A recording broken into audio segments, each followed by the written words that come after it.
پہلے قتل کے بعد وہ دونوں قطعی طور پر ایک دوسرے کے لیے اجنبی تھیں۔ ان کا لباس، ان کی زبان، ان کی حرکات و سکنات، ان کا بناؤ سنگھار، سب کچھ مختلف تھا۔ اور کیوں نہ ہوتا، وہ ایک دوسرے سے ہزاروں برس کے فاصلے پر تھیں، لیکن اس سب کے باوجود وہ ایک دوسرے سے ابلاغ کر رہی تھیں۔ اس ابلاغ کی شروعات ایک خاموش اعتماد سے ہوئی تھی۔ اس کی شاید ایک بڑی وجہ یہ تھی کہ وہ دونوں خواتین تھیں۔ عمروں میں کوئی خاص فرق نہ تھا، وہ عجیب اپنائیت محسوس کر رہی تھیں۔ زیرا اپنی جوانی کے جوبن کی کئی بہاریں دیکھ چکی تھی۔ وہ اپنے سامنے کھڑی دوسری عورت کو انتہائی حیرت سے دیکھ رہی تھی۔ ان کی ملاقات کو ابھی زیادہ لمحات نہیں گزرے تھے، وہ تھوڑی ہی دیر پہلے اس کے سامنے ظاہر ہوئی تھی۔ ایک بہت ہی پرکشش اجنبی خاتون کا یوں سامنے آ جانا زیرا کی زندگی کا حیرت انگیز اور ناقابل یقین لمحہ تھا۔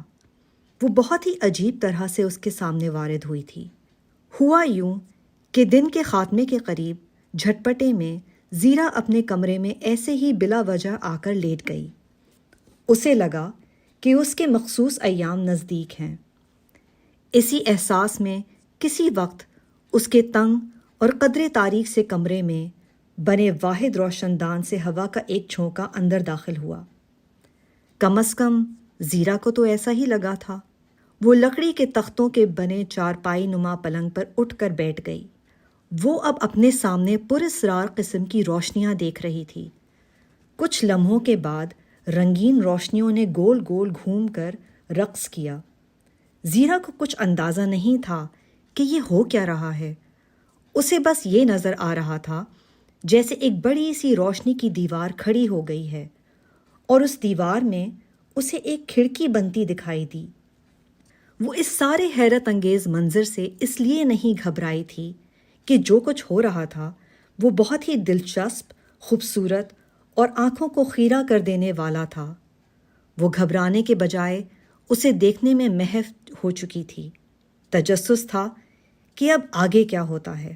اگلا منظر یہ تھا کہ اسے ان گنت جگنوؤں کے جلوں میں ایک اجنبی عورت کا وجود بنتا ٹوٹتا نظر آنے لگا۔ پہلے کچھ مناظر ایسے بھی آئے کہ جگنو بکھر بکھر جاتے، روشنی کے ترمرے ناچ ناچ کر ملگجے اندھیروں میں گم ہو جاتے، مگر اب پچھلے کئی لمحوں سے اس کی شبیہ قرار آ چکا تھا، اور زیرا جسے دیکھ رہی تھی اس کا سراپا بہت ہی سحر انگیز تھا۔ خوبصورت، پھولی پھولی، ہولے ہولے لہراتی سنہری زلفیں، جیسے انہیں یہ دکھانا ہو کہ وہ کسی تصویر کے بال نہیں، کسی زندہ کے زندگی بھرے گیسوئے تابدار ہیں۔ خوبصورت تو وہ بھی تھی، مجسم سادگی اور وقار، لیکن اس بن بلائی مہمان کی خوبصورتی سوا تھی۔ لباس، اف، وہ اس کے جسم پر یوں جچ رہا تھا جیسے 14ویں کی رات میں آسمان پر جھلملاتے ہوئے ستارے۔ اور ایک اس کا لباس تھا، بہت ہی سادہ، بہت ہی خوبصورت، مگر اس کے مقابلے میں بالکل پھیکا سا۔ وہ تو بس کپڑوں کی چادر میں سلیقے سے لپٹی ہوئی تھی، جیسے مکئی کا بھٹا جس کے سفید دودھیا دانوں کو سبز پتوں نے مہر بند کر دیا ہو۔ دونوں کئی ثانیوں سے ایک دوسرے کو ٹکڑ ٹکڑ دیکھ رہی تھیں۔ پہلے زیرا بولی، آپ کون ہیں؟ جواب سننے سے پہلے زیرا نے دیکھا کہ اس کے سامنے ایک چھوٹی سی تختی روشن ہو گئی، اور پھر اسے عجیب سی آواز سنائی دی۔ یہ آواز تھی تو اسی کی زبان میں، مگر لہجہ اور سانچہ بہت مختلف تھا، جیسے کوئی کسی کنویں میں سے بول رہا ہے۔ البتہ بولے گئے شبد اس کی سمجھ میں آ گئے تھے۔ اس نے پوچھا تھا، تم حابیل کی بیوہ ہو نا؟ وہی جسے اس کے بھائی قابیل نے قتل کر دیا تھا؟ اس سوال نے زیرا کو پہلے تو چونکا کر رکھ دیا، اور پھر اس انتہائی غیر متوقع بات نے ایک دم اسے سخت اداس کر دیا۔ لگتا تھا اس سوال نے اسے غم کی کھائی میں دھکیل دیا ہے۔ اسے خاموش دیکھ کر وہ اجنبی بولی، دیکھو، میرا نام سارا ہے، اور تمہارا؟ مگر زیرا پھر بھی خاموش رہی۔ یہ نام اس نے پہلی دفعہ سنا تھا۔ وہ سوچ میں پڑ گئی، یہ اجنبی اتنا الٹا پلٹا کیا پوچھ رہی ہے؟ اس کے خیال میں اس کا سوال بہت ہی عجیب اور ناگوار تھا۔ اور آخر یہ ہے کون؟ ہماری بستی کے سوا تو کوئی انسانی بستی ہے نہیں، یہ کہاں سے آ گئی؟ وہ ذرا خشک سے لہجے میں بولی، مگر حابیل تو میرا بھائی تھا، خاوند نہیں، اور ہم آدم کی بیٹیاں ہیں، اور حابیل اور قابیل اور شیس ہمارے بھائی ہیں، وہ ہمارے خاوند کیسے ہو سکتے ہیں؟ تو پھر تمہارے خاوند کون تھے؟ اس سوال نے تو اسے غصہ دلا دیا۔ وہ قدرے خشک لہجے میں بولی، ذرا ٹھہرو، پہلے تم بتاؤ یہاں کیسے؟ میری اجازت کے بغیر آ گئی، کیسے جانتی ہو میرے بارے میں؟ اور وہ بھی اتنا غلط سلط؟ سارا اب گھبرا چکی تھی۔ اسے لگا کہ اب اسے کچھ نہ کچھ تو بتانا پڑے گا۔ ہاں بتاتی ہوں، معذرت خواہ ہوں، میں وہ کچھ کہتے رک گئی، پھر بولی، آپ کی سمجھ میں نہیں آئے گا، بس یوں سمجھیں میں ہوا کے بگولے سے یہاں پہنچ گئی۔ اس نے روشن دان کی طرف اشارہ کیا۔ بس مجھے یہ فن آتا ہے اور میں جہاں چاہوں جا سکتی ہوں۔ زیرا اپنی موٹی موٹی خوبصورت آنکھیں 2-4 دفعہ پٹ پٹا کر بولی، نہیں، میں سمجھ سکتی ہوں۔ میرے ابا بتایا کرتے تھے کہ وہ یہاں آنے سے پہلے اللہ کے مہمان تھے۔ وہاں انہوں نے بہت سے اڑن کھٹولوں میں سفر کیا، اس کا ذکر کرتے رہتے ہیں۔ وہ بھی ہوا اور روشنی کے اڑن کھٹولوں میں اڑتے تھے، جیسے آپ روشنی کی کھڑکی سے اور جگنوؤں میں سے نکلی ہیں، وہ بھی کچھ ایسا ہی بتاتے ہیں۔ لگتا ہے آپ اسی پرانی دنیا سے آئی ہیں۔ سارا چکرا کر رہ گئی۔ زیرا نے دیکھا کہ اس نے اپنی تختی پر انگلیوں سے چھوا ہے اور وہاں سے کچھ نیلی پیلی روشنیاں بھی نکلی ہیں۔ پھر کچھ ثانیوں کے بعد بولی، میں اچھی طرح جانتی ہوں کہ حابیل کو قابیل نے قتل کیا تھا۔ اب اس کی کوئی بیوی تو ہوگی نا؟ مگر اس کا کہیں نام نہیں ملا، بس مجھے یہی لکھا ملا، حوا کا بیج۔ میں نے یہی خیال کیا کہ بیج تمہارا نام ہے، بیج کو تمہاری زبان میں زیرا کہتے ہیں نا؟ بس میں نے اپنی روشنی کی گاڑی کو کہا تھا کہ زیرا کے پاس جانا ہے اور میں یہاں آ گئی۔ مجھے حابیل کی بیوہ سے ہمدردی ہے نا، اس لیے آ گئی۔ مجھے نہیں معلوم تھا کہ یہ تمہارا کمرہ ہوگا۔ میں پھر معافی چاہتی ہوں۔ میں جاننا چاہتی تھی کہ مذہبی روایت کے مطابق جب پہلی عورت بیوہ ہوئی تھی تو اس کے ساتھ کیا سلوک ہوا؟ وہ تو پوری کائنات میں تنہا رہ گئی ہوگی۔ سارا نے اپنا مدعا صاف صاف بیان کر دیا۔ اس نے خیال کیا تھا کہ اس کی اس انسانیت دوست سوچ سے وہ ضرور متاثر ہوگی، مگر اسے سخت مایوسی ہوئی۔ تمہاری ان باتوں میں صرف 2 باتیں درست ہیں، ایک یہ کہ میرے بھائی قابیل نے اپنے دوسرے بھائی حابیل کو قتل کیا تھا، اور دوسری یہ کہ میرا نام زیرا ہے، مگر باقی ساری باتیں بالکل غلط ہیں، بالکل ہی غلط۔ تمہاری گاڑی زیرا کے پاس تو آئی ہے، لیکن کسی بیوہ کے پاس بالکل نہیں۔ مگر پھر حابیل کی بیوہ کون ہے؟ وہ الجھ کر رہ گئی۔ دیکھو خاتون، کچھ عقل کے ناخن لو، ہم بھائی بہنوں میں کیسے شادی ہو سکتی ہے؟ آدم کی بیٹیوں کی شادی کسی سے نہیں ہوئی۔ تو پھر آپ کی اولاد؟ سارا اب سٹپٹا گئی۔ اولاد پیدا کرنے کے لیے مرد کی ضرورت ناگزیر نہیں محترمہ، عورت بھی کافی ہے۔ ہم سب کی اولادیں ہیں، لیکن وہ اسی طرح ہیں جیسے ہمارے باپ آدم اور ماں حوا تھے۔ اللہ اگر آدم کو بغیر باپ کے پیدا کر سکتا تھا تو ہمارے ہاں اولاد کیوں نہیں پیدا کر سکتا؟ باپ کے بغیر بھی تو اولاد ہو سکتی ہے نا؟ اس نے اس اعتماد سے بات کی تھی جیسے وہ کوئی عام سی معمول کی بات کر رہی ہو۔ سارا کا خیال تھا وہ 22ویں صدی کے جدید ترین دور سے تعلق رکھتی ہے۔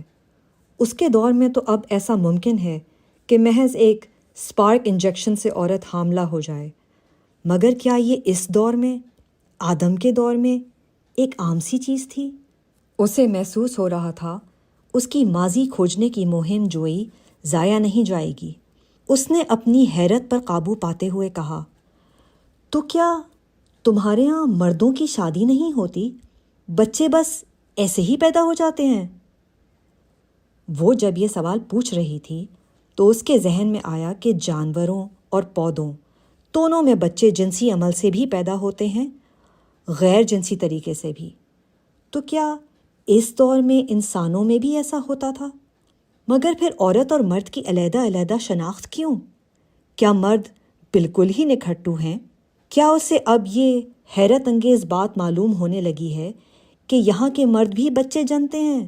اور جس طرح انسان کے جسم میں اپینڈکس کی طرح کے کئی اعضاء اب ناکارہ اور بے مقصد ہو گئے ہیں، اسی طرح مردوں کے اندر رحم مادر بھی ناکارہ ہو کر نابود ہو گئی ہے۔ ایک لمحے میں اسے یہ سارے خیالات آئے تھے، مگر جو کچھ زیرا بتا رہی تھی اس سے حیرت کا ایک نرالا ہی در کھل رہا تھا۔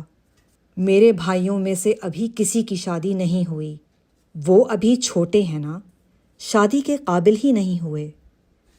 کیا مطلب؟ کیا وہ تم سے بہت بعد میں پیدا ہوئے؟ وہ سوچ رہی تھی کہ زیرا کی عمر 30 برس تو ضرور ہوگی، پھر اس کے بھائیوں کی عمریں کیا ہوں گی؟ پھر یہ مان بھی رہی ہے کہ قابیل نے حابیل کو قتل کر دیا تھا، تو ایک بچے نے دوسرے بچے کو قتل کر دیا تھا۔ دیکھو اجنبی خاتون، میں آدم کی سب سے بڑی بیٹی ہوں، میرے بعد میری 2 بہنیں ہیں۔ جب ہم 13 برس کی ہوئیں تو اللہ نے شادی کے بغیر ہمارے ہاں اولاد پیدا کر دی۔ بھائیوں میں سب سے بڑے حابیل تھے، اس کے بعد چند منٹوں کے بعد قابیل پیدا ہوئے، جڑواں جو تھے۔ جب وہ دونوں بالغ ہوئے تو اللہ نے انہیں حکم دیا کہ شکرانے کے طور پر قربانی کرو۔ یہ ان کی پہلی قربانی تھی، کیونکہ اس کے بغیر ان کی شادی نہیں ہو سکتی تھی۔ اب حابیل جانور پالتا تھا، اس نے بہترین جانور پیش کیا۔ قابیل فصل کاشت کرتا تھا۔ قربانی کے کچھ روز پہلے زوردار آندھی چلی اور اس کی فصل کا ایک حصہ تباہ ہو گیا۔ اس نے اسی تباہ شدہ فصل کا ایک حصہ قربانی کے لیے پیش کر دیا، حالانکہ ابا نے کہا تھا کہ اللہ کے حضور اچھی چیز پیش کرو، اسے جانور یا فصل سے نہیں، تمہارے اخلاص اور محبت سے مطلب ہے، یہ تو محض تمہارا امتحان ہے۔ مگر اس نے کوئی پرواہ نہ کی، کہتا تھا کہ اللہ کو بھلا اس گندم کی کیا ضرورت ہے، یہ تو ایک علامتی عمل ہی ہے نا۔ اور منع کرنے کے باوجود اس نے وہی فصل پیش کر دی۔ اب حابیل کی قربانی قبول ہو گئی اور قابیل کی نہیں ہوئی۔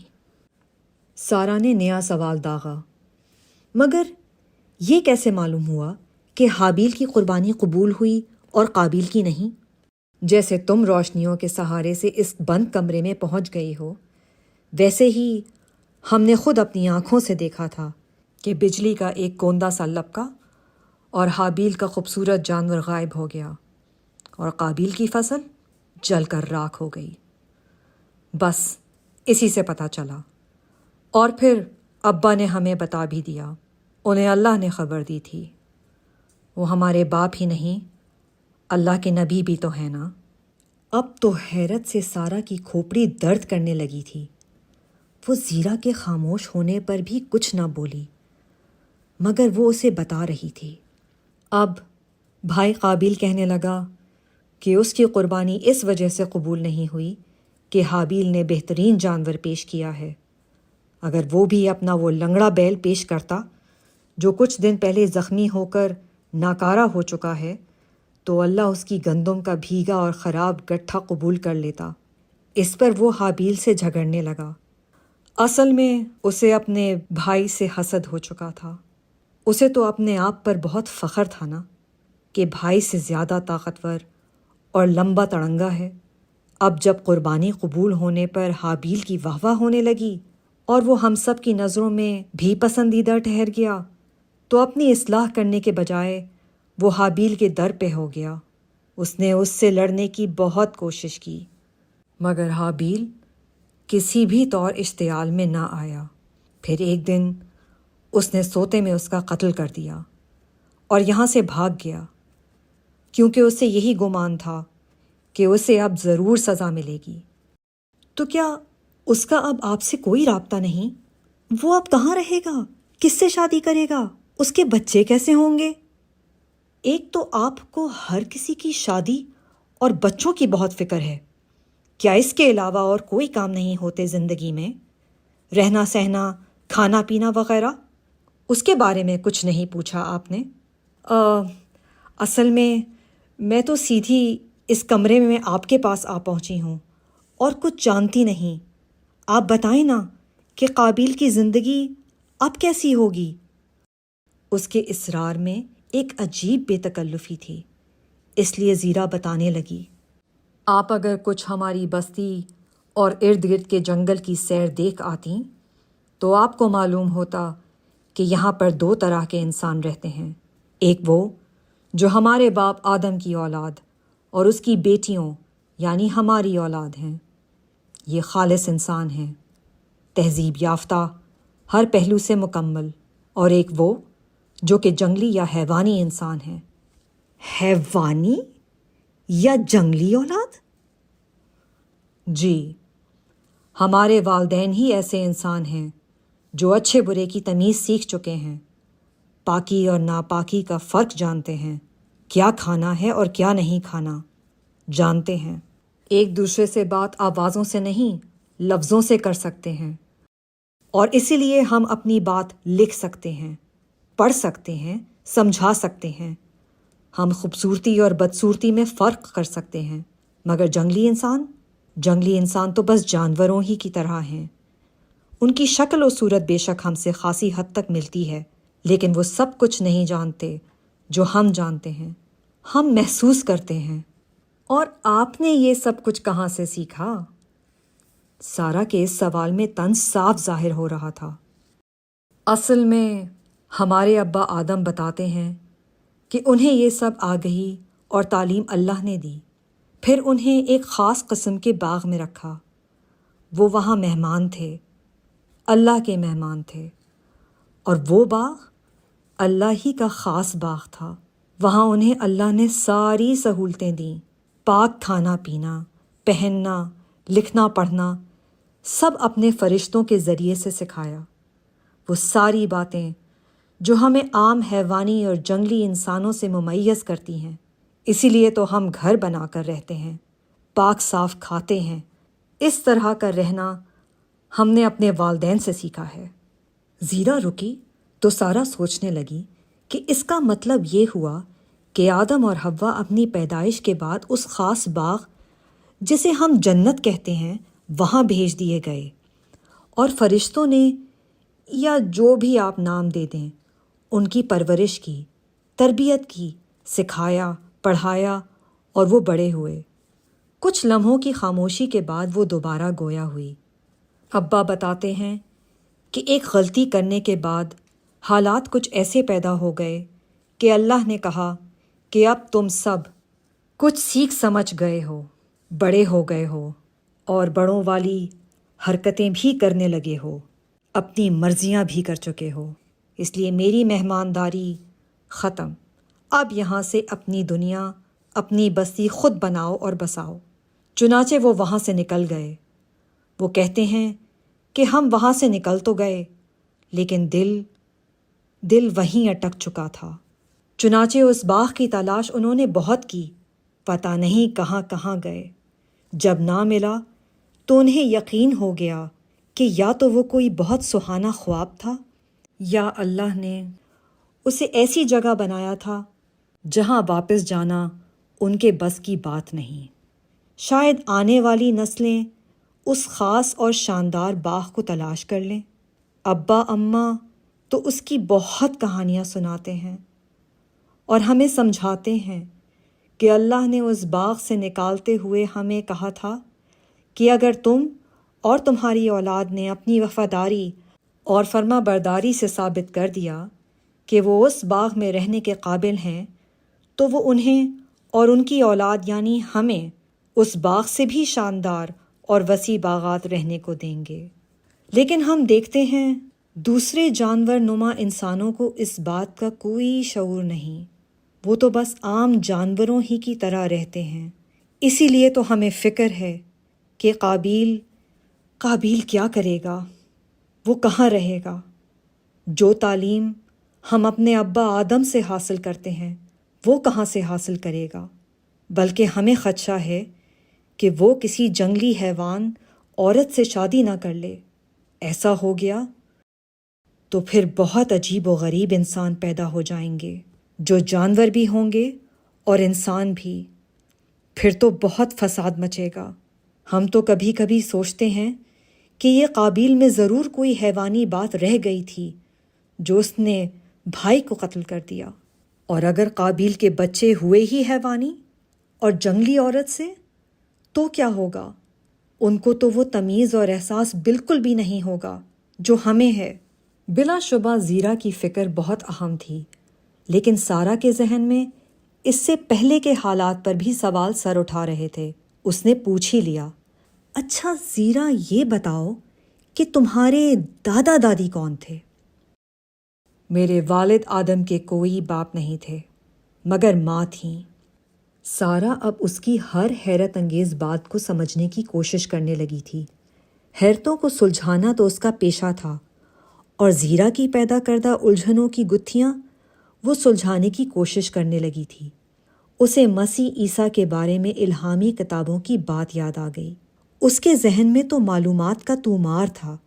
اس حوالے سے اسے معلوم تھا کہ وہ بھی تو بغیر باپ کے پیدا ہوئے تھے، اور قرآن نامی کتاب میں تو باقاعدہ نام لے کر کہا گیا تھا کہ عیسیٰ آدم کی مثل ہے جس کا کوئی باپ نہیں تھا۔ کیا اس کا یہ بھی مطلب ہے کہ جس طرح عیسیٰ مسیح کی والدہ تھیں اسی طرح آدم کی بھی والدہ تھیں؟ ایسا آج تک نہیں سمجھا گیا تھا، مگر اب یہ زیرا بالکل ایسی ہی بات کر رہی تھی۔ اور اگر ایسا ہے تو پھر آدم کی ماں کون تھی؟ اور اس کے ساتھ ہی ایک اور سوال اس کے ذہن میں کلبلانے لگا کہ حوا کیسے پیدا ہوئی؟ یہ ایک اور الجھن تھی۔ زیرا بھی کوئی کم ذہین نہیں تھی۔ ٹھیک ہے، اس کے پاس سارا جتنی معلومات نہیں تھی، مگر اس کے مشاہدے کی قوت بہت تھی۔ وہ اس کے چہرے پر لکھے سوال کو پڑھ چکی تھی۔ بولی، اور ہماری ماں کی والدہ شاید وہ بھی آدم کی والدہ کی طرح ایک انسانی حیوان رہی ہو۔ ہمیں یقین سے کچھ نہیں پتا، کیونکہ اس کے بارے میں ہمارے ابا اماں کو کچھ یاد نہیں۔ اب یہ ایک نیا حیرت کدا تھا جس کو سمجھنے کے لیے اسے نہ جانے عقل کے کون سے گھوڑے پر سوار ہونا تھا۔ اس بات کا تو وہ تصور کر سکتی تھی کہ عورت کے ہاں جنسی عمل کے بغیر بچہ پیدا ہو سکتا ہے، لیکن پھر مرد کا کیا کردار ہے؟ اس کا ایک ہی جواب اس کے ذہن میں آ رہا تھا کہ آدم ہی نہیں بلکہ اس کی بیوی بھی باپ کے بغیر پیدا ہوئی، اور اب آدم کے بیٹے ان عورتوں سے شادی کریں گے جو زیرا اور اس کی بہنوں سے بغیر جنسی عمل کے پیدا ہوئے۔ اسی لیے تو زیرا اس بات پر ناراض ہو رہی تھی کہ سارا نے یہ کیوں سمجھا کہ اس کی شادی اپنے سگے بھائی سے ہوئی اور وہ بیوہ ہو گئی، مگر اس کی تصدیق کیسے ہو؟ کچھ سوچ کر اس نے پوچھا، اچھا یہ بتاؤ کہ تمہارے بھائی حابیل تو قتل ہو گئے، قابیل فرار ہو گئے، اور ایک نام تم نے اور لیا تھا، شیس، ان کی شادی کب ہوگی؟ پھر شادی؟ حد ہو گئی بھائی، وہ تو ابھی بہت بچے ہیں۔ جب تک وہ بڑے ہوں گے ان کی شادی ہم میں سے کسی کی بیٹی سے ہوگی جو اس کی کم از کم بہن نہیں ہوگی، بلکہ اس کے ساتھ کوئی خونی رشتہ نہ ہوگا۔ اور دیکھو، اب تک تم مجھی سے سب کچھ پوچھے چلی جا رہی ہو، اپنے بارے میں بھی تو بتاؤ نا۔ کیا تم کہیں اس باغ سے تو نہیں آئی جہاں پہلے میرے ابا اور اماں رہتے تھے؟ اس نے اپنا سوال دہرایا تھا۔ سارا اب گڑبڑا گئی۔ اسے سمجھ میں نہیں آ رہا تھا کہ کیا جواب دے، کیسے اسے ٹالے۔ کیا زیرا اس کو سمجھ پائے گی کہ وہ مستقبل سے ماضی میں آئی ہے؟ کیا اس کے ذہن میں اس کا کوئی تصور ہے کہ مستقبل سے ماضی میں تو جایا جا سکتا ہے، لیکن ماضی یا حال سے مستقبل کا سفر کرنا ممکن نہیں، کیونکہ ماضی تو وجود میں آ چکا ہوتا ہے، لیکن مستقبل نے ابھی وجود میں آنا ہوتا ہے۔ ماضی تو بس بکھر چکا ہوتا ہے، ماضی کی تصویر کی لہریں منتشر ہو چکی ہوتی ہیں اور اسے اکٹھا ہی تو کرنا ہوتا ہے، اور اگر وہ اکٹھا ہو جائے تو اسے بآسانی دیکھا جا سکتا ہے، البتہ مداخلت نہیں کی جا سکتی، کیونکہ وہ محض تصویر ہوتی ہے، بالکل ہزاروں میل دور براہ راست ٹیلی کاسٹ ہوتی نشریات کی طرح۔ وہ ابھی اسی الجھن میں تھی کہ اسے احساس ہوا کہ اس کی انرجی ویوز میں کوئی مداخلت ہو رہی ہے۔ اس کا مطلب تھا کہ اسے اب واپس جانا ہے۔